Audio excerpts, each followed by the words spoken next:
Students, इससे पहले जो एग्ज़ाम्पल हमने देखा वही सेम एग्ज़ाम्पल है, लेकिन इसमें अभी थोड़ा चेंज है। ठीक है, तो जैसा कि हमने हमारा जो पहला पार्टनर है इसको हमने नाम दिया था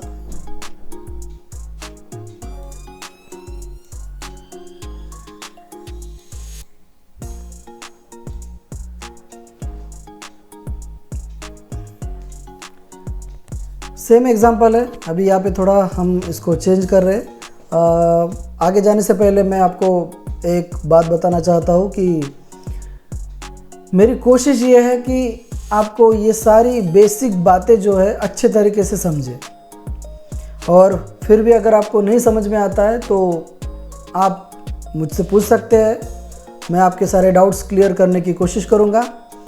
लेकिन अभी आप ये समझ लीजिए कि मैं जो आपको सिखा रहा हूँ ये बहुत ही एकदम बेसिक बातें हैं, और अगर ये बेसिक बातें आपको नहीं समझ में आ रही है, चाहे कुछ भी कर लो, यानी मैं कोशिश तो कर रहा हूँ कि इसको आसान भाषा में आपको समझा सकूँ, आसानी से एक्सप्लेन कर सकूँ। जो सिंपल एग्जांपल्स है उसके थ्रू आपको ये समझा सकूँ कि ताकि आप इजीली इसको अंडरस्टैंड कर सकें।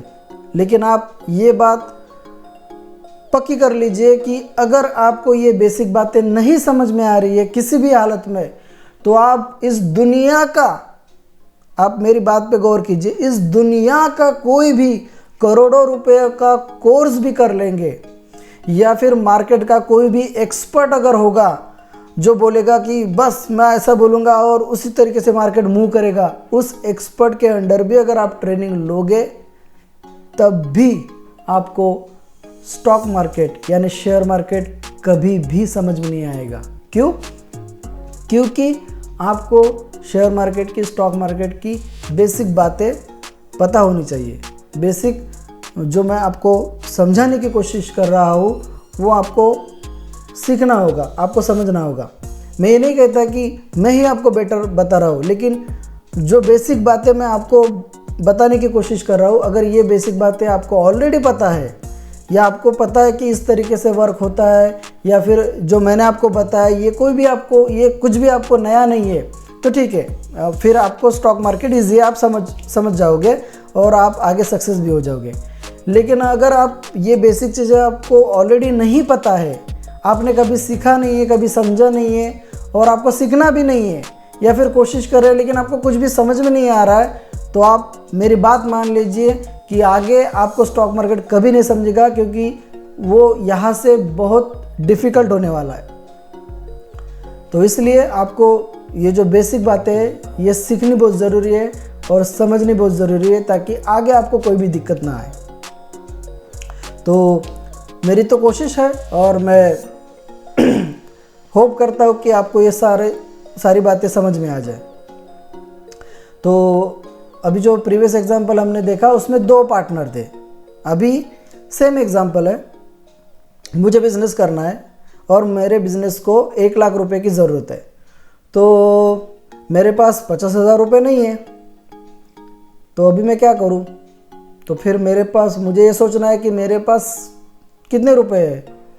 तो मेरे पास सिर्फ 20,000 रुपये है, यानी मैं इतना इन्वेस्ट कर सकता हूँ। तो अभी अगर मुझे 1 लाख रुपए चाहिए बिज़नेस करने के लिए और मेरे पास सिर्फ 20,000 रुपये है, तो मुझे जैसे कि पहले एग्जांपल में हमने देखा कि मैं अपने फ्रेंड्स के पास गया, अपने फैमिली मेम्बर के पास गया, रिलेटिव के पास गया, तो उन्हीं में से मुझे किसी को पार्टनर बनाना है।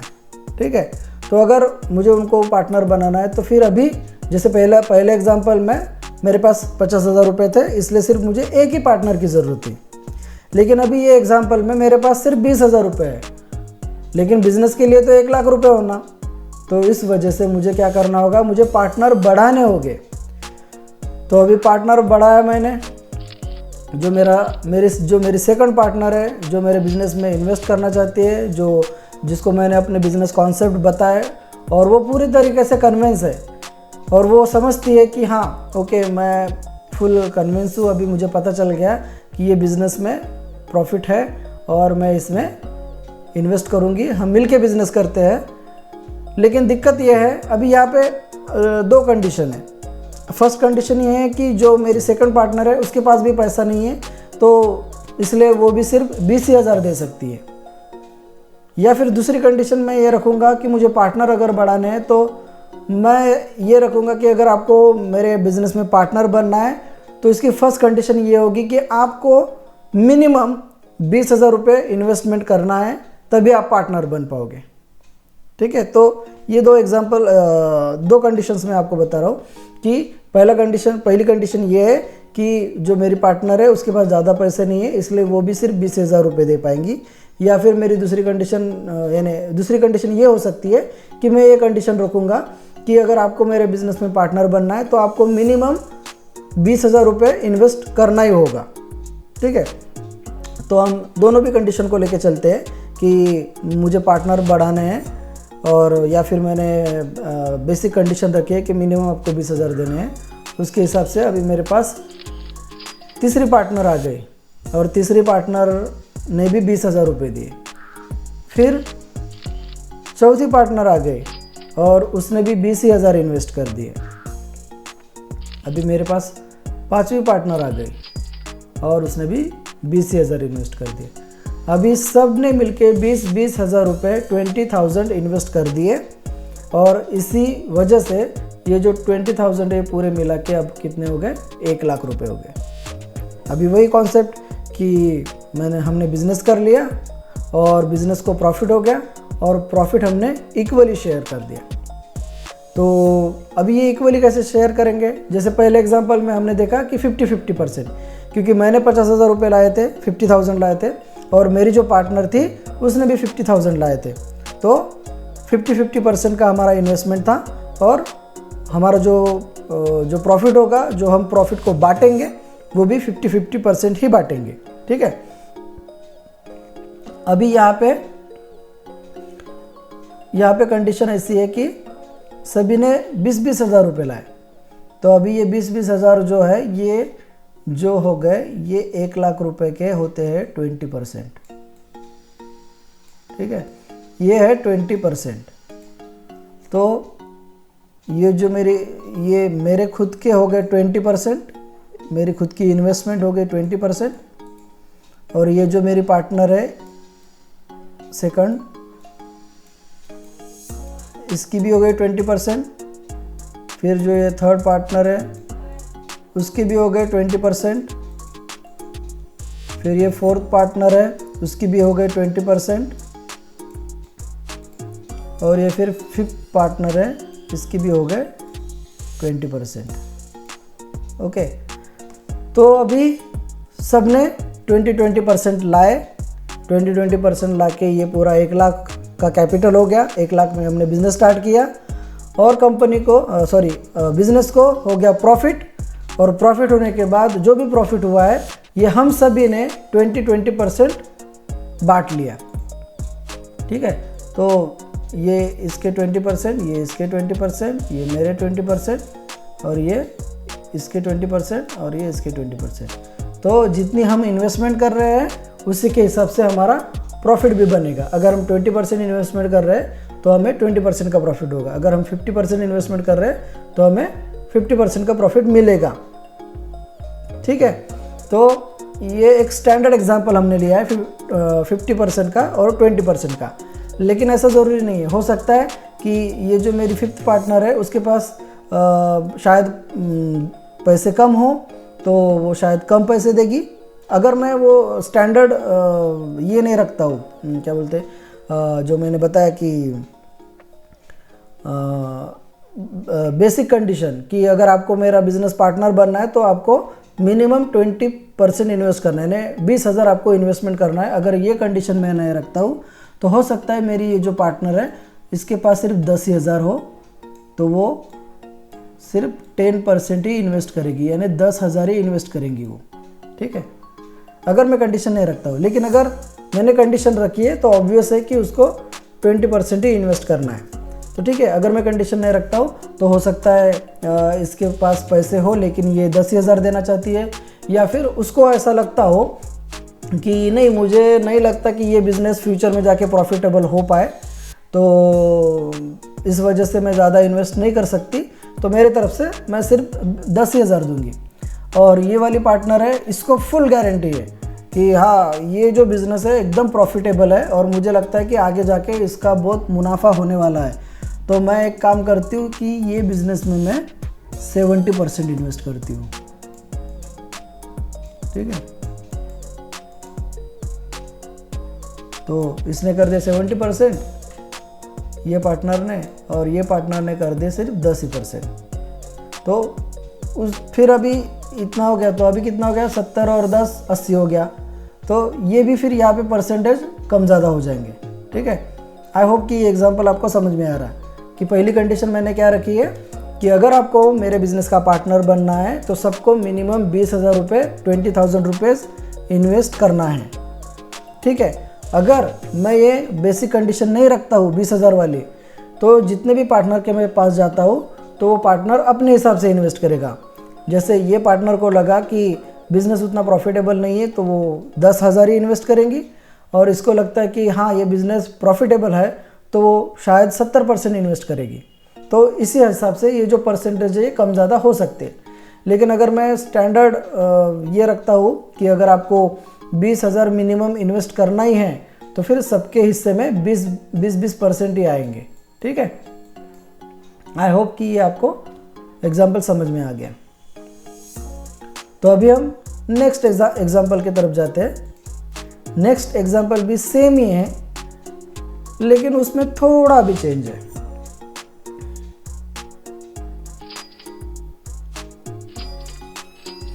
इसमें भी हम 1 लाख का ही कंडीशन रख रहे हैं। ठीक है, कोई कंफ्यूज ना हो इसलिए इसको भी नाम दे देता हूँ मैं, ये है मिस्टर रोहन।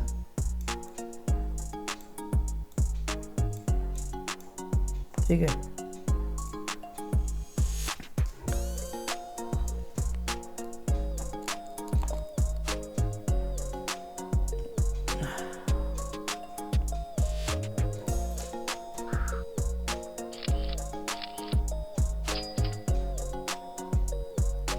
ठीक है, तो ये यहाँ पे अब हम आ गए, हम 2 पार्टनर हैं, हमारे पास 20-20 हज़ार रुपये है, हमने इन्वेस्ट कर दिया। अभी हमको जो पार्टनर है वो बढ़ाने हैं। ठीक है, तो अभी ये जो पार्टनर बढ़ाने हैं इसके लिए, जैसे इसके पहले का एग्जांपल हमने देखा, वहाँ पे हमें 5 पार्टनर मिल गए। ठीक है, फिर वो जो 5 पार्टनर थे सभी को हमने 20-20 हज़ार की कंडीशन रखी, इस वजह से सभी के हिस्से में 20-20% आ गए। अभी सभी ने 20-20 हज़ार रुपये इन्वेस्ट किए, इसलिए जो कंपनी का प्रॉफिट होगा उसमें वो प्रॉफिट में उनको 20-20% सबको हिस्सेदारी मिलेगी। अभी यहाँ अभी जो एग्जांपल, ये जो थर्ड एग्जांपल हम देख रहे हैं, अभी ये थर्ड एग्जांपल में क्या चेंज है, इसमें सभी सेम है, बस एक थोड़ा चेंज है कि पहले 2 एग्जांपल में हमने क्या देखा कि हमको बिज़नेस करना है, कोई भी बिज़नेस, फिर वो कपड़ों का बिज़नेस हो, ज्वेलरी का बिज़नेस हो, या फिर किसी भी और प्रोडक्ट का हो, ग्रोसरीज़ का हो, आपको बिज़नेस करना है तो आपको आपके बिज़नेस को उतने पैसे की ज़रूरत है, आपने उतने पैसे अभी पार्टनर बना के इन्वेस्ट कर लिए। लेकिन सिर्फ इतना ही नहीं होता कि हमको बिज़नेस करना है और हमने बिज़नेस स्टार्ट कर दिया, नहीं, ऐसा नहीं होता है। अगर आपको बिज़नेस स्टार्ट करना है तो आपको सबसे पहले इसके साथ ही आपको क्या करना होगा, आपको आपके बिज़नेस को गवर्नमेंट के अंडर रजिस्टर करना होगा। ठीक है, गवर्नमेंट को पता होना चाहिए कि आप कौन सा बिज़नेस कर रहे हो। ऐसा नहीं है कि अभी हमने बिज़नेस स्टार्ट कर दिया और बस हमारे पास अभी प्रॉफिट आ गया और हमने प्रॉफिट बांट लिया, ऐसा नहीं होता है। कोई भी अगर बिज़नेस आपको करना है तो आपको सबसे पहले वो बिज़नेस को गवर्नमेंट के अंडर रजिस्टर करना होता है। फिर गवर्नमेंट के जो डिपार्टमेंट्स होते हैं, जो भी मैं आगे आपको इसके बारे में बताऊँगा, तो वो डिपार्टमेंट में आपको आपके बिज़नेस का रजिस्ट्रेशन करना होता है और तभी जाके आप आपके बिज़नेस को स्टार्ट कर सकते हो। ठीक है, तो अभी यहाँ पे हम एक स्टैंडर्ड एग्जांपल लेते हैं कंपनी का कि मुझे बिज़नेस तो करना है लेकिन मैं अपने बिज़नेस को एक कंपनी बनाऊंगा। तो अभी कंपनी बनानी है मुझे, तो मैं क्या करूँगा कि अभी मुझे सबसे पहले तो इन्वेस्टमेंट लेना पड़ेगा ना। तो इन्वेस्टमेंट लेने के लिए मुझे क्या करना होगा कि अभी फ़िलहाल मेरी कंपनी छोटी है, ठीक है। ये एग्जांपल को थोड़ा समझिएगा।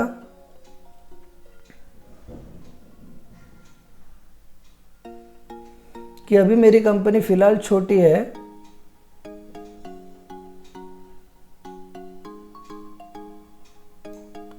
मेरी कंपनी अभी छोटी है, तो मैं किसके पास गया पहले? फैमिली के पास।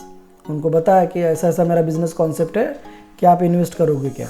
फिर मैं अपने रिलेटिव के पास गया, फिर मैं अपने फ्रेंड के पास गया, फिर मैं ऐसे लोगों के पास गया जिनको मैं जानता हूँ, पहचानता हूँ। मेरा शायद डायरेक्ट कांटेक्ट नहीं होगा उनकी तरफ से, शायद हो सकता है मेरे नेबर हो, या फिर मेरे अंकल के फ्रेंड हो, मेरे पापा के फ्रेंड हो, मम्मी के फ्रेंड हो, या फिर जो मेरे रिलेटिव्स है, मेरे भाई बहन हो, उनके फ्रेंड हो। तो ऐसे जो पहचान वाले जो लोग हैं उनके पास मैं जाऊंगा और मैं अपना बिजनेस बताऊंगा, ठीक है। ये सेम कंडीशन है जो पहले एग्जांपल में जो हमने देखा ना कि हम किसके पास जाएंगे पैसा मांगने के लिए, तो हम इन लोगों के पास जाएंगे, ठीक है। ये जो लोग हैं ना इनके पास जाएंगे, क्योंकि अभी फ़िलहाल हमारी कंपनी छोटी है। तो हमारे पास 2 पार्टनर है, फिर अभी ये तीसरा पार्टनर है जिसने 20,000 इन्वेस्ट किए, फिर चौथा पार्टनर आ गया, उसने भी 20,000 इन्वेस्ट किए, फिर ये 5वां पार्टनर आ गया, इसने भी 20,000 इन्वेस्ट कर दिए, ठीक है। तो अभी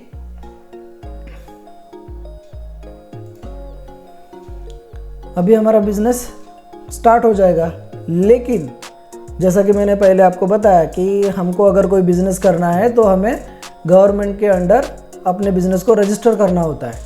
तो हम यहाँ पे स्टैंडर्ड एग्जांपल ले रहे हैं कंपनी का, कि मुझे अगर कंपनी बनानी है तो कंपनी मुझे कहाँ बनानी होगी। तो ये होता है ये गवर्नमेंट की एक बॉडी है, इसका फुल फॉर्म है मिनिस्ट्री ऑफ कॉरपोरेट अफेयर्स, ठीक है। इसका शॉर्ट फॉर्म MCA। तो अभी पहले 2 एग्जांपल में मैंने क्या किया कि मैं सीधा अपने फ्रेंड लोगों के पास गया, अपने फैमिली के पास गया, रिलेटिव के पास गया, और जो जान पहचान वाले लोग उनके पास गया, उनको कन्विंस किया और वो एग्री हो गए और उन्होंने मेरे बिज़नेस में इन्वेस्ट कर दिया, वो मेरे पार्टनर बन गए और हमने बिज़नेस स्टार्ट कर दिया। लेकिन पहले 2 एग्जांपल में हमने डायरेक्ट उनके पास से पैसा ले लिया और बिज़नेस स्टार्ट कर दिया। लेकिन अभी ये जो तीसरा एग्जांपल है इसमें भी सेम कंडीशन है, लेकिन यहाँ पे कंडीशन ये चेंज है कि हमने बिज़नेस हमारा रजिस्टर किया, हमारी कंपनी बनाई हमने। तो जब हम कंपनी बनाते हैं तो हम हमारे, भले वो हमारे फैमिली मेम्बर हो, रिलेटिव हो, फ्रेंड्स हो, हम उनके तरफ से पैसा डायरेक्टली नहीं उठा पाते। तो इसके लिए हमें क्या करना होता है कि जो MCA की एक स्टैंडर्ड गाइडलाइन बनाई है कि आपको अगर पैसा उठाना है तो कितना उठाना होगा, कौन से रेशियो में उठाना होगा, फिर इसका एक एग्रीमेंट बनेगा, फिर वो एग्रीमेंट के हिसाब से ही हमको उनकी तरफ से पैसा मिलेगा। और हम जो भी बिज़नेस कर रहे हैं, जैसे हमारे ये पार्टनर बने हैं, तो ये सारी जो बातें हैं वो MCA के अंडर मॉनिटर होगी। MCA ये देखेगा सारी चीज़ें कि ये कौन सी कंपनी है और कौन से प्रोडक्ट में डील कर रही है, कौन से प्रोडक्ट में बिजनेस कर रही है, इसके पार्टनर कितने हैं और इन लोगों ने कितना इन्वेस्टमेंट किया है और इनका बिजनेस कैसा शुरू है। ये सारी जो चीज़ें हैं ये MCA देखता है, ठीक है।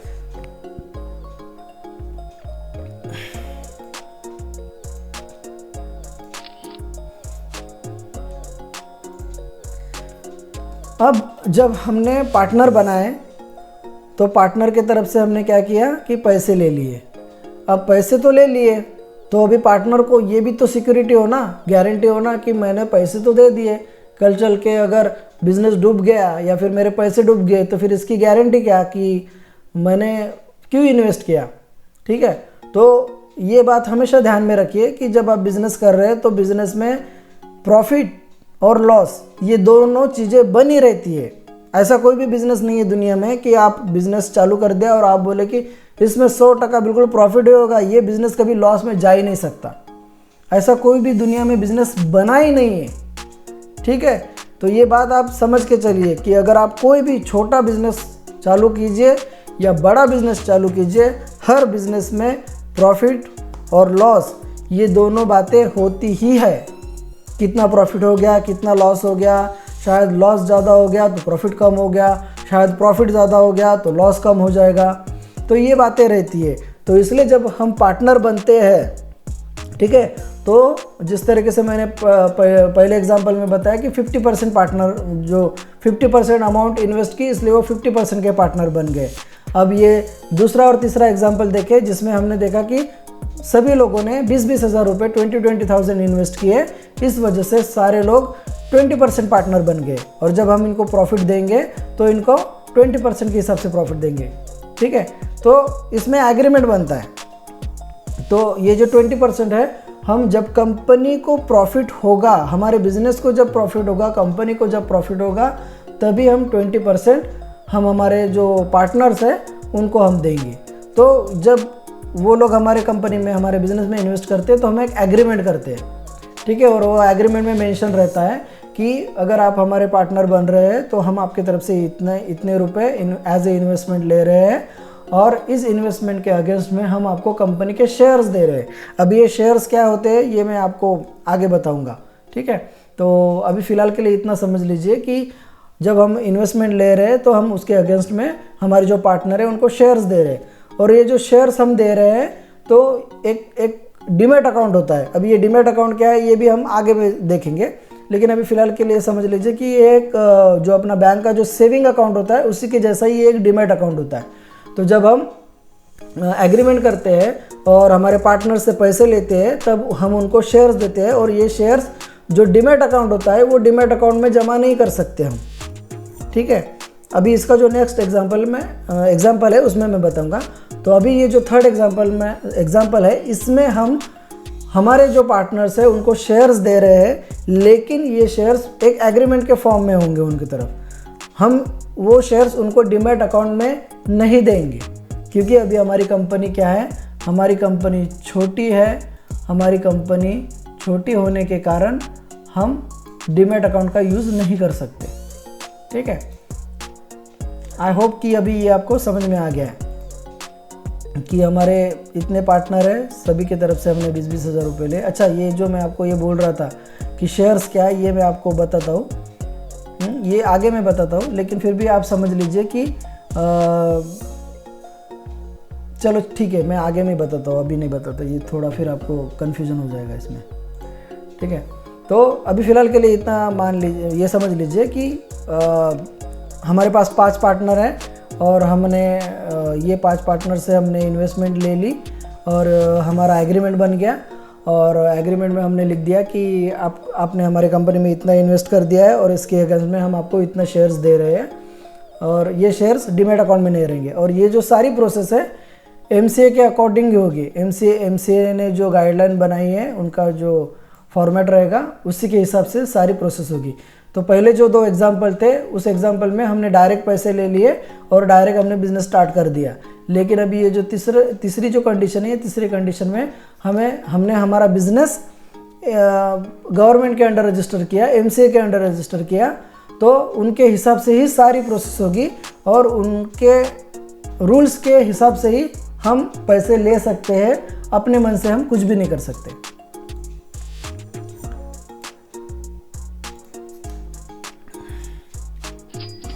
अभी ये चौथा एग्जाम्पल है।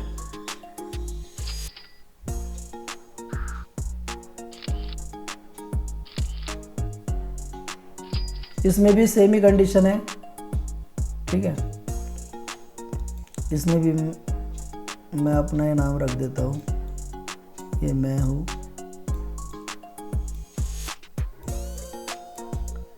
ठीक है, तो हमने देखा कि सेकंड पार्टनर है, उसने भी 20,000 दिए। अभी पहले एग्जाम्पल में हमने क्या देखा कि पहले एग्जाम्पल में हमने देखा कि हमारी कंपनी छोटी है। ठीक है, तो हमारी कंपनी छोटी होने के वजह से हम जो हमारे पहचान वाले लोग थे, हमारे फैमिली मेम्बर थे, उनकी तरफ ही गए, हमारे फ्रेंड्स के पास गए, हमारे रिलेटिव के पास गए। लेकिन अभी ये कंडीशन, ये जो चौथा एग्जाम्पल है, इसमें हमारी कंपनी थोड़ी अभी बड़ी हो गई है। ठीक है, यहाँ पे मैंने लिखा है ऑलरेडी बिग कंपनी, तो हमारी कंपनी अभी बड़ी हो गई है। तो अब हम कहाँ पे जाएंगे, किनके पास से पैसे लेंगे? फैमिली, रिलेटिव, फ्रेंड्स और पहचान वाले लोग। ठीक है, तो हम अभी यहाँ पे थोड़ा चेंज ये है कि पहले इसमें हम पब्लिक की तरफ जा रहे हैं।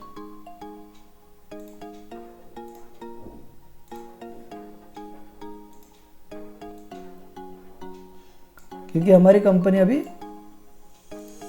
अरे यार, अभी हमारी कंपनी बड़ी हो गई है, ठीक है, हमारी कंपनी बड़ी हो गई है। तो हम कहाँ गए, पब्लिक की तरफ जा रहे हैं।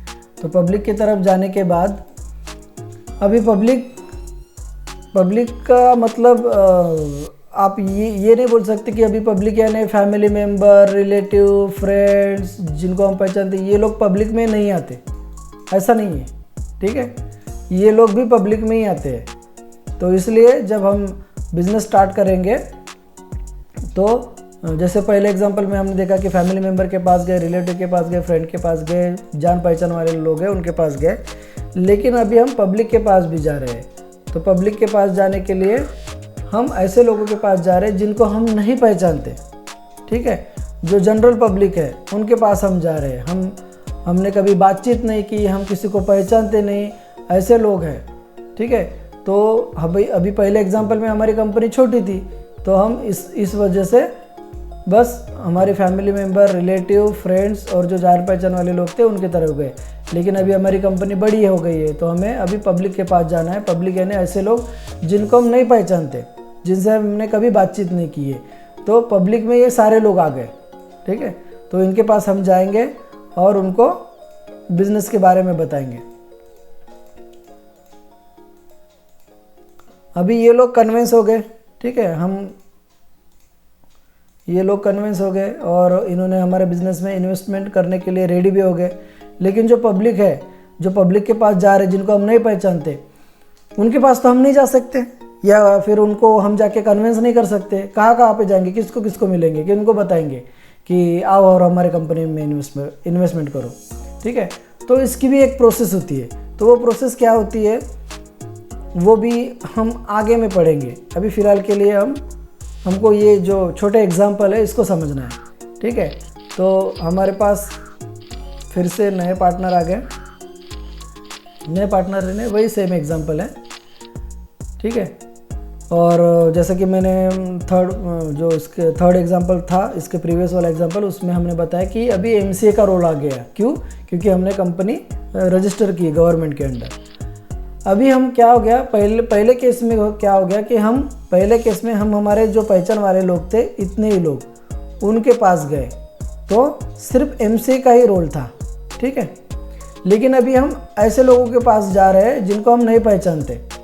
तो अभी पब्लिक के पास जाने की वजह से अभी सेबी का रोल आ गया। ये भी गवर्नमेंट की एक बॉडी है, ठीक है। ये भी मैं आपको बाद में ही बताऊंगा। तो पहले केस में क्या हो गया, इसके प्रीवियस वाला जो एग्जांपल था उसमें सिर्फ एमसीए का रोल था, लेकिन अभी हम पब्लिक के पास जाने की वजह से अभी सेबी का भी रोल आ गया। तो अभी सेबी का रोल आ गया, तो अभी हम जो भी इन्वेस्टमेंट उठा रहे हैं लोगों के तरफ से, वो अभी डायरेक्ट हमारे तरफ नहीं आएगी, ठीक है। हमारे बीच में अभी एमसीए है और सेबी है, लेकिन सेबी ने और कुछ लोगों को अपॉइंट किया है, ठीक है। तो वो लोग कौन है, वो ये लोग हैं। सबसे पहले होती है ब्रोकर कंपनी, फिर होती है एक्सचेंज कंपनी, फिर होती है क्लियरिंग कंपनी, फिर होती है member company of clearing company. ये जो मेंबर कंपनी है ना, ये क्लियरिंग कंपनी की मेंबर होती है, ठीक है। बाद में होती है क्लियरिंग बैंक कंपनी, फिर होती है डिपॉजिटरी कंपनी, ठीक है।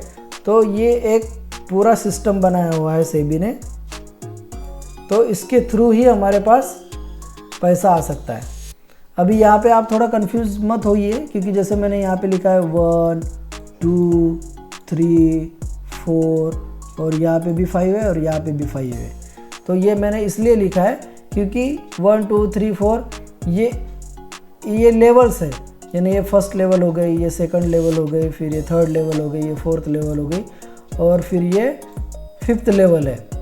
ये फिफ्थ लेवल पे ये जो दोनों कंपनी है ये साथ में काम करती है। साथ में काम नहीं करती एक्चुअली, इस मेरे कहने का मीनिंग है कि ये जैसे फर्स्ट लेवल पे एक ट्रांजैक्शन हो गया, फिर सेकंड लेवल पे एक ट्रांजैक्शन हो गया, थर्ड लेवल पे ट्रांजैक्शन हो गया, फोर्थ लेवल पे ट्रांजैक्शन हो गया, लेकिन ये जो फिफ्थ लेवल का ट्रांजैक्शन है वो सेम टाइम पे होता है, साइमल्टेनियसली होता है, एक ही टाइम पे होता है, इसलिए मैंने इसको फिफ्थ नंबर दिया है।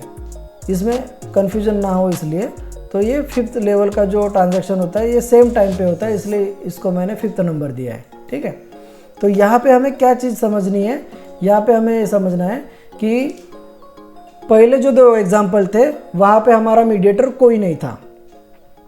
तीसरा जो एग्जाम्पल था उसमें हमने कंपनी रजिस्टर की, जहाँ पे एमसीए का रोल आ गया। अभी जो पैसा हम मार्केट से उठा रहे हैं, जो हमारे पहचान वाले लोग हैं, वहाँ पे एमसीए का रोल आ गया और उनके हिसाब से हम मार्केट से पैसा उठा सकते हैं।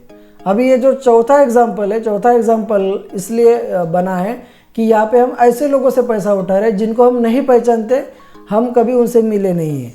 ठीक है, इस वजह से यहाँ पे पहले से तो एमसीए का रोल था ही, लेकिन अभी ये कंडीशन में सेबी का भी रोल आ गया और सेबी ने ये मीडिएटर बनाए हैं, ये सिस्टम बनाया है कि अभी हमारे पास जो इन्वेस्टर का पैसा आएगा वो इन लोगों के थ्रू आएगा, डायरेक्ट नहीं आएगा। पहले 2 कंडीशन में हमारे पास जो पैसा आता था वो डायरेक्ट आता था, तीसरे कंडीशन में हमारे पास एमसीए के रूल्स के हिसाब से आता था। अभी चौथे इस एग्जाम्पल में एमसीए और सेबी के रूल्स के हिसाब से ही हमारे पास पैसा आएगा, डायरेक्ट पैसा नहीं आएगा। पहले एग्जाम्पल में, दूसरे एग्जाम्पल में, तीसरे एग्जाम्पल में जो भी थे हमारे वो पार्टनर थे। अभी ये चौथे एग्जाम्पल में वही जो पार्टनर थे वो अभी इन्वेस्टर बन गए। ठीक है, ये सारे इन्वेस्टर बन गए। ये हम पार्टनर है, 2 जो बेसिक होता है, जो 2 पार्टनर होते हैं, बाकी के जो होते हैं इन्वेस्टर होते हैं। अभी इसको शॉर्ट में मैं आपको समझाता हूँ, इन्वेस्टर और पार्टनर में क्या डिफरेंस है। ठीक है, पार्टनर वो लोग होते हैं, पार्टनर और इन्वेस्टर में कोई भी डिफरेंस नहीं है, सेम ही डिफरेंस है, लेकिन पार्टनर वो लोग होते हैं कि इन्होंने साथ में आके बिजनेस करने का सोचा, साथ में इन्होंने इन्वेस्टमेंट की और अभी बिजनेस करने के लिए जो भी इन्वेस्टमेंट हो या जो भी मेहनत हो, इनको वो साथ में मिलके करनी है। लाइक जैसे शॉप खरीदना हो गया, फिर वहाँ का फर्नीचर है, उनका इंटीरियर है, फिर जो प्रोडक्ट उनको बेचना है वो खरीद के लाना है, कस्टमर को बेचना है, फिर प्रोडक्ट हमारे तरफ से कस्टमर लेना चाहिए, उनको पता होना चाहिए, इसलिए फिर उसकी एडवर्टाइजमेंट करो, उसकी मार्केटिंग करो, फिर उसका सेल्स कितना बड़ा है, प्रॉफिट कितना हुआ है, हमारी कंपनी लॉस में तो नहीं है, और हमें क्या क्या करना चाहिए। अगर हमारे कंपनी में, हमारे शॉप पे हमने अगर एम्प्लॉय रखे हैं तो उनको सैलरी भी देना है, उनको सैलरी कितना देना है, उनकी सैलरी में इंक्रीमेंट कितना होगा। ये जो सारी चीज़ें हैं, ये जो सारे जो तामझाम है, बिजनेस में लगने वाली सारी जो मेहनत है, ये सारी मेहनत पार्टनर को मिल के करनी होती है। इसलिए जो पहला एग्जाम्पल था, दूसरा एग्जाम्पल था, तीसरा एग्जाम्पल था, इन तीनों एग्जाम्पल में जो पार्टनर थे, ये सारी चीज़ें इनको सबको मिल के करनी है। इसमें जो पार्टनर है काम एक दूसरे को बांट सकते हैं, ये बोल सकते कि चल मैं कंपनी का मैनेजमेंट देखूंगा, एक बोलेगा कि कंपनी का सेल कितना है, मार्केटिंग कैसी हो रही है, एडवर्टाइजमेंट कैसी हो रही है, मैं देखूंगा। एक कहेगा कि चलो मैं अकाउंट देख लेता हूँ कि हमारा प्रॉफिट हो रहा है या लॉस हो रहा है, हमारे इन्वेस्टर्स कितने इन्वेस्ट कर रहे हैं, ये सारी चीज़ें मैं देखूंगा। तो एक दूसरे के साथ हम काम बांटते हैं कि तुम ये देखना, तुम ये देखना, मैं ये देखूंगा। इस तरीके से पार्टनर का वर्क चलता है। लेकिन ये जो चौथा एग्जाम्पल है, जिसमें ये जो पार्टनर है, जो इन्वेस्टर बन गए, ये जो इन्वेस्टर बन गए, ये भी पार्टनर ही होते हैं, बस इनका रोल यहाँ पे चेंज ये होता है कि ये आप आके आपके साथ जो डेली रूटीन वर्क है वो नहीं करते। उनका काम सिर्फ यही होता है कि मैंने इतनी इन्वेस्टमेंट करनी थी, मैंने इतनी इन्वेस्टमेंट कर दी। अभी कंपनी जब प्रॉफिट कमाएगी तो वो प्रॉफिट में मेरा जो परसेंटेज है उतना प्रॉफिट मुझे होना। ठीक है, तो यही एक डिफरेंस है पार्टनर और इन्वेस्टर्स में, कि पार्टनर्स का इन्वेस्टमेंट भी सेम हो सकता है और उनका जो काम है वो भी सेम ही होगा। यानी काम जो इन्वेस्टमेंट है वो भी बांटेंगे, प्रॉफिट भी बांटेंगे, लेकिन काम भी वो बांटेंगे। उनकी जो कंपनी के लिए जो उनकी जिम्मेदारियां है, उनके जो काम है वो भी उनको बांटना होगा। लेकिन इन्वेस्टर का रोल यहाँ पे चेंज होता है। वो जो डेली जो वर्क होता है, जो रूटीन वर्क होता है कंपनी का, उसमें ये लोग इंटरेस्टेड नहीं होते, ये बोलेंगे कि सब काम आप ही करो, आपको ही देखना है आपको क्या करना है क्या नहीं करना है, बस कंपनी को प्रॉफिट होना चाहिए और आपको जो इन्वेस्टमेंट की ज़रूरत है हम इतनी इन्वेस्टमेंट कर रहे हैं और ये इन्वेस्टमेंट करने के बाद आपको काम करना है और हमारा जो प्रॉफिट है वो हमको देना है। तो इन्वेस्टर का काम सिर्फ इन्वेस्ट करना है और प्रॉफिट लेना है। तो आई होप कि यहाँ पे आपको पार्टनर और इन्वेस्टर का जो डिफरेंस है समझ में आ गया होगा। तो अभी तक हम तीसरे एग्जाम्पल पे ही बात कर रहे थे, ठीक है, कि हमने हमको हमारे बिजनेस में इतनी इन्वेस्टमेंट की ज़रूरत है, इतना खर्चा होने वाला है, तो इतना जो पैसा है हम कैसे लाएंगे, तो हम पार्टनर बनाएंगे। और वो पार्टनर कैसे कैसे बन गए, कोई 50% का बन गया, कोई 20% का बन गया। फिर अगर हम कंपनी रजिस्टर कर रहे हैं, अगर हमारी कंपनी छोटी है तो हम जो पहचान वाले लोग हैं उनके पास जा रहे हैं, लेकिन अगर हमारी कंपनी बड़ी है तो हम ऐसे लोगों के पास भी जा रहे हैं जिनको हम नहीं पहचानते। तो फिर एमसीए का रोल आ गया, फिर सेबी का रोल आ गया, फिर सेबी ने जो डिफरेंट कंपनीज अपॉइंट किए उनका भी रोल आ गया। तो इस तरीके से ये जो बिज़नेस है ये चालू होता है और इसी तरीके से हम पैसे लोगों की तरफ से उठा सकते हैं और अपना काम चालू कर सकते हैं। अभी इसके बाद जो नेक्स्ट टॉपिक है उसके तरफ हम जाते हैं।